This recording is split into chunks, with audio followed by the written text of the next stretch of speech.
स्वागत है दोस्तों। मैं आप लोगों को अब नाइन्थ के रियल नंबर को पढ़ा रहा हूँ। नाइन्थ का रियल नंबर पहला जो चैप्टर है उसमें कुछ डिफिनेशन में लिखा था। आज हम कुछ टर्म पे बात करेंगे कि किस तरह से क्वेश्चन सोल्व किए जाते हैं रियल नंबर के, खासतौर से दो परमेय संख्याओं के बीच में किस तरह से परमेय संख्या निकाला जाता है। -8 में से +9 को सब्ट्रैक्ट करेंगे तो क्या होगा आंसर। इन सब तमाम पहलुओं पे हम बात करेंगे। एक एक क्वेश्चन को लेकर के हम आएंगे, लेकिन उससे पहले कुछ टर्म पे हम बात करेंगे ताकि क्लास 9th का मैथ आपके लिए अच्छा हो जाए, ताकि आने वाले क्लास में 10th 11th 12th में आपको ज़्यादा प्रॉब्लम ना हो। 9th के बच्चे जो सबसे ज़्यादा डिफिकल्टी फेस करते हैं हम उसी पे बात करेंगे। कुछ क्वेश्चंस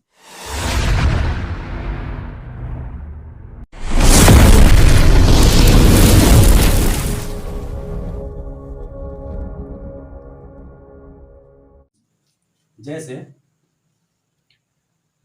+-9 +8 क्या होगा इसका आंसर। तो हम बात करेंगे कि जब माइनस और प्लस एक साथ हो तो सबसे पहले इसको हम घटाएंगे। तो घटाएंगे तो कितना होगा 1, यानी 9 में से 8 घटाएंगे। आपको सिंपल घटा देना है। अब उसके बाद देखना है कि इन दोनों में से सबसे बड़ी संख्या कौन है। तो 8 और 9 में से सबसे बड़ी संख्या 9 है। साइन को छोड़ देना है, साइन को आप पे ध्यान नहीं देना है। साइन के अकॉर्डिंग तो 8 बड़ा है, 9 छोटा है, क्योंकि इसके साथ माइनस लगा है। लेकिन यहाँ पर घटाने के बाद आपको साइन नहीं देखना है, बल्कि सिर्फ नंबर देखना है, डिजिट देखना है कि बड़ा कौन है। तो 9 बड़ा है और 9 का साइन क्या है माइनस, तो यहाँ पर हम लोग माइनस लगा देंगे। सिंपल सी बात है। उसके बाद दूसरा क्वेश्चन 11 - 15। यहां पर भी एक साइन है, वो साइन है प्लस का, जो लिखा नहीं जाता है। अंडरस्टूड है कि हर नंबर से पहले प्लस साइन रहता है। तो यहां पर प्लस है, यहां पर 15 के साथ माइनस लगा हुआ है। इसको भी घटाएंगे तो 15 में से 11 को जब घटाएंगे तो कितना होगा 4। अब हमें साइन लिखना है कि साइन क्या होगा। तो आप देखिए कि 11 प्लस के साथ है और 15 माइनस के साथ, लेकिन इन दोनों में सबसे बड़ी संख्या कौन है। इन दोनों में सबसे बड़ी संख्या -15 है। तो 15 का साइन क्या है, उस माइनस है, तो माइनस लिखेंगे। तीसरा कंडीशन कि माइनस प्लस अगर साथ में हो तो घटा देंगे। घटाने के बाद जो संख्या बड़ी होगी उस संख्या को लिख देंगे। प्लस पहले हो माइनस बाद में हो, इसमें भी घटा देंगे और जो संख्या बड़ी होगी उस संख्या को लिख देंगे। थर्ड कंडीशन ये है कि अगर दोनों माइनस हो, अगर दोनों माइनस हो तो इसको हम क्या करेंगे, जोड़ देंगे। जोड़ के क्या करेंगे, 13 हो गया। 7 में 6 जोड़ेंगे कितना हो जाएगा 13, और दोनों में माइनस लगा हुआ है तो यहां पर क्या करेंगे, माइनस लगा देंगे। अब इसको जरा हम व्यवहारिक जिंदगी से तुलना कर लें। हम जो डेली लाइफ में जो जिंदगी जीते हैं उससे तुलना कर ले ताकि ये क्लियर हो जाए। सपोज कीजिए कि आप किसी से 9 रुपया लिए, 9 रुपया लिए। ये ऋण होता है, यानी हम अपनी भाषा में बोले तो ये कर्जा है। 9 रुपया आप किसी दोस्त से लिए तो 9 रुपया आप पे कर्जा हो गया। कुछ दिनों के बाद आप वो कर्जा 8 रुपया लौटा दिए। तो 8 रुपया लौटा दिए तो कितना रुपया अभी भी आपके ऊपर कर्जा है, यानी 1 रुपया। तो 1 रुपया जो कर्जा है उसमें हम क्या करेंगे, अभी भी कर्जा है, इसका मतलब है कि उसमें हमें माइनस लगाना पड़ेगा। इस वजह से ये निगेटिव है, अभी भी कर्जा है। उसी तरह से यहां भी देख ले आप, यहां भी उसी तरह का टर्म ऑफ कंडीशन को लेंगे। यहां पर भी, यहां पर देखें आप 6 रुपया किसी से उधार ले लिए। कुछ दूरी पर चलने के बाद आपको लगा कि नहीं हमें कुछ और रुपया लेना है, तो आप 7 रुपया किसी और से उधार ले लिए। अब आपके पास पूछा जाए कि दूसरे का उधार आपके यहाँ कितना है, यानी दूसरे का कर्जा आपके यहाँ कितना है। तो सिंपल सी बात है, अब कहेंगे आप कि मेरे यहाँ दूसरे का कर्जा 13 रुपया है। कर्जा का मतलब ही होता है निगेटिव माइनस, अगर हम इसका मतलब समझे तो आप समझ गए कि ये दोनों माइनस आपस में जुटा क्यों? क्योंकि ये दोनों ऋण है। आप किसी से 20 रुपया कर्जा लिए और कुछ दिनों के बाद 10 रुपया आप लौटा दिए, अभी भी आपके पास कितना रुपया कर्जा बचा? अगर आप व्यवहारिक सोच से आप देखेंगे तो अभी भी आपके पास -10 रुपया कर्जा बचा। मैं आपको यही समझा रहा हूं कि जब प्लस और माइनस या माइनस और प्लस एक साथ हो तो उसे हम क्या करेंगे? घटा देंगे। घटाने के बाद जो संख्या बड़ी होगी उस बड़ी संख्या का हम लोग साइन लिख देंगे। तो यहां पर देखें -20 प्लस 10, तो 20 में से 10 घटाएंगे कितना होगा? 10। और 20 चूंकि बड़ी संख्या है और 20 के साथ माइनस लगा हुआ है, इस वजह से हम माइनस लगाएंगे। इस चीज को आप देखें। क्वेश्चन नंबर 3 यहां पर देखें आप, ये कितना हो जाएगा? 8 रुपया आप किसी से एक दिन कर्जा लिए फर्स्ट डे, फिर दूसरे दिन क्या किए? आपको मन किया कि नहीं हम दूसरे दिन भी कर्जा लेंगे, अभी भी आपके पास पैसा नहीं है, 20 रुपया किसी और से कर्जा ले लिया। अब अगर आपसे पूछे कि बताओ अब आपके पास कितना कर्जा है, तो आप कहेंगे कि मेरे पास -28 रुपया, यानी कि 28 रुपया कर्जा है। तो यही ट्रिक है जो आपको याद रखना है। यहाँ से प्लस वाला तो आप समझ रहे हैं, दोनों प्लस वाला रहेगा, ये बचपन से हम पढ़ते आ रहे हैं, जोड़ देंगे। इसमें कर्जा का कोई सवाल ही पैदा नहीं होता है। मैं इसको मिटाता हूँ। कुछ और टर्म ऑफ कंडीशन पे मैं जो बेसिक माइनस और प्लस का जो झंझट है उस पर हम बात करेंगे।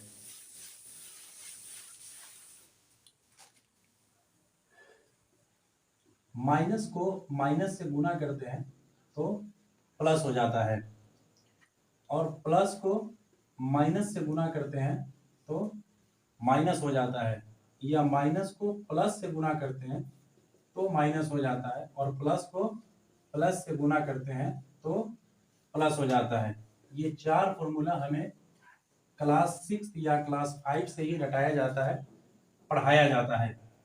हम थोड़ा सा अलग करने की कोशिश करते हैं ताकि हम उसको समझ सके कि आसानी से किस तरह से हम माइनस प्लस के साइन को समझ सके। मल्टीप्लिकेशन यानी गुना में माइनस अगर 2 से ज्यादा हो तो क्या करेंगे? तब आप सम और विषम को याद रखेंगे। सम और विषम को हम इसको अपनी भाषा में लाने की कोशिश कर रहे हैं। सम मतलब जोड़ा और विषम मतलब बेजोड़ा। सम मतलब जोड़ा, जिसका जोड़ा हो, जिसका आधा हो सके, और विषम का मतलब बेजोड़ा, जिसका कोई मेल ना हो। ये गुना का हम साइन इसको समझेंगे, साइन किस तरह से हम समझ सकते हैं। अब देखिए यहां पर सम अगर माइनस रहेगा यानी जोड़ा माइनस रहेगा, चाहे जितना माइनस हो तो हम वहां पर प्लस में आंसर लिखेंगे, और बेजोड़ा माइनस चाहे जितना हो वहां पर हम माइनस में आंसर लिखेंगे। इसको याद रखेंगे। हम इसको अब क्वेश्चन पे देखते हैं किस तरह से ये होगा। जैसे -6 और -6, यहां पर भी माइनस है, यहां पर भी माइनस है। आप इसको छोड़ दे फॉर्मूला को, डायरेक्ट आप इस पे आए कि ये जोड़ा है कि बेजोड़ा। आप गिने इसको, माइनस का साइन गिन ले, 1 2, ये जोड़ा हुआ, सम हुआ, इसका मतलब है कि यहाँ पर प्लस होगा। प्लस का साइन हम लिखते नहीं है। आप सब नहीं भी लिखेंगे, लिखेंगे तो भी चलेगा, ज्यादा अच्छा है कि आप ना लिखें। 36। उसी तरह से यहाँ पे देखें, यहाँ पर माइनस है, फिर मल्टीप्लीकेशन का साइन है, और उसके बाद इक्वल में पूछ रहा है। तो आप इस फॉर्मूला को छोड़े कुछ देर के लिए, आप इस पे आए। आपको देखना है कि इसमें माइनस सिर्फ काउंट करना है। तो अब गिने तो लगेगा कि दिखाई दे रहा है एक ही माइनस है, तो एक माइनस है, इसका मतलब है कि वो विषम है। तो यहाँ पर विषम का साइन क्या है? माइनस। अब इसको हम मल्टीप्लाई करेंगे तो कितना होगा? -46। या तो आप ये ट्रेडिशनल फॉर्मूला को याद कर ले, और नहीं तो आप इस ट्रिक को याद करें ताकि आपके लिए बहुत आसान हो जाए साइन। अब चलिए इसी माइनस को अब हम वहां ना लिख करके बीच में लिखते हैं। एक चीज याद रख लें आप, दो साइन कभी भी एक साथ विदाउट ब्रैकेट लिखना सही नहीं है, लेकिन आप लिख सकते हैं, इस तरह से भी लिख सकते हैं। ये उतना अच्छा नहीं लगता है, इसलिए आप कोशिश करें कि उसको ब्रैकेट में ही लिखें, ये ज्यादा अच्छा है। अब फिर यहाँ पर देखें आप, यहाँ पर एक माइनस है, यहाँ पर क्या है, विषम, माइनस लिख देंगे और इसको गुना कर देंगे, 8 छक 48। या तो आप इस साइन से कंपेयर कर ले, आप यहाँ पे दो माइनस है, दो माइनस मल्टीप्लीकेशन के साइन में आकर के प्लस हो रहा है, यहाँ पर माइनस है, यहाँ पर कोई साइन नहीं तो प्लस है, यहाँ पर माइनस हो रहा है, यहाँ पर प्लस है, कोई साइन नहीं है, और यहाँ पर माइनस है तो यहाँ पर माइनस हो रहा है। और पॉजिटिव वाला तो आप नर्सरी क्लास से ही पढ़ते आ रहे हैं, उस पर ज़्यादा आपको परेशान नहीं करेंगे। अब थोड़ा सा और हम इसको लेंदी करते हैं, थोड़ा सा बड़ा करते हैं, इसको मल्टीप्लाई करना है। इसको देख के नहीं घबराना है कि इतना माइनस क्यों लिखा हुआ है, अब तो होगा नहीं हमसे, हमको उस पर नहीं जाना है, हमको गुना करना है। 2 तिहाई 6, 6 चौका 24, 24 दूना 48, 8 8 छक 48। अब हमें साइन लिखना है कि प्लस में होगा या माइनस में। पहले आराम से आप गुना कर लेंगे, जो गुना आप बेसिक करते हैं, खासतौर से एलसीएम जब निकालते हैं तो उसके लास्ट में जो हम गुना करते हैं उस तरह से हम गुना कर लेंगे एक एक संख्या से, और उसके बाद साइन लिखेंगे। साइन में क्या करेंगे, हम प्लस वाला को ना गिन करके माइनस वाला को गिनेंगे। गिनिए, यहाँ पर एक माइनस है, यहाँ पर एक माइनस है, यहाँ पर एक माइनस है, 3 माइनस हुआ। अब जरा इस फॉर्मूला पे गौर कीजिए, जो ट्रेडिशनल फॉर्मूला है, जो हमें बचपन से पढ़ाया जाता है कि minus plus minus plus minus minus minus plus minus और प्लस प्लस प्लस। लेकिन अब जरा इस पे गौर कीजिए, ये एक ट्रिक है। अब जरा इसको गुना कीजिए, 1 माइनस 2 माइनस 3 माइनस, 3 जो होता है सम होता है या विषम, तो आप कहेंगे विषम होता है, तो विषम का साइन क्या होता है, माइनस। बहुत आसान है, बहुत सिंपल है। उसी तरह से हम कुछ और गुना करके देखते हैं।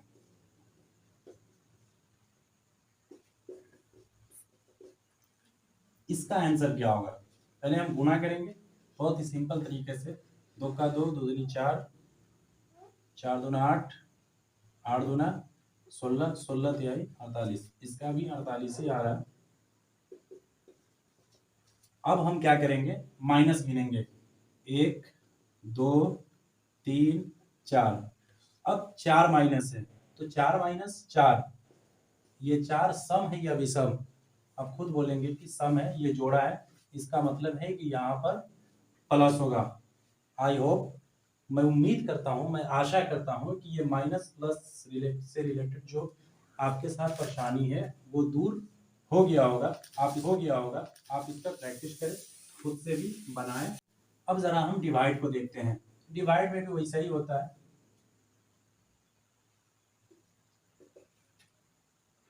दोनों ऊपर माइनस होगा तो आंसर में क्या आ जाएगा, प्लस।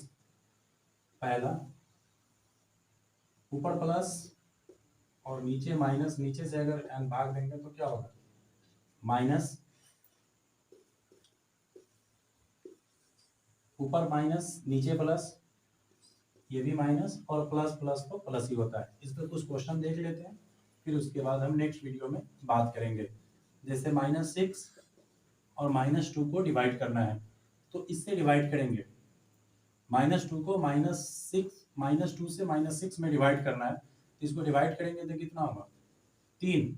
अब हमें साइन भी लिखना है, तो यहाँ पर देख ले, ये दोनों साइन है, आपस में या तो काट दें और नहीं तो माइनस, सॉरी, ये प्लस हो जाएगा, क्योंकि माइनस को माइनस से डिवाइड करते हैं तो वो प्लस में आंसर आता है। दूसरा 8 - 4 डिवाइड कर लें आप, एक ही माइनस है तो क्या होगा, माइनस, और 4 2 जा 8, 2 हो जाएगा। तीसरा 1 माइनस ऊपर और प्लस नीचे, इसको डिवाइड करेंगे तो 4 तिहाई 12, और 1 माइनस है तो माइनस, और प्लस वाला ये कितना होगा, 6।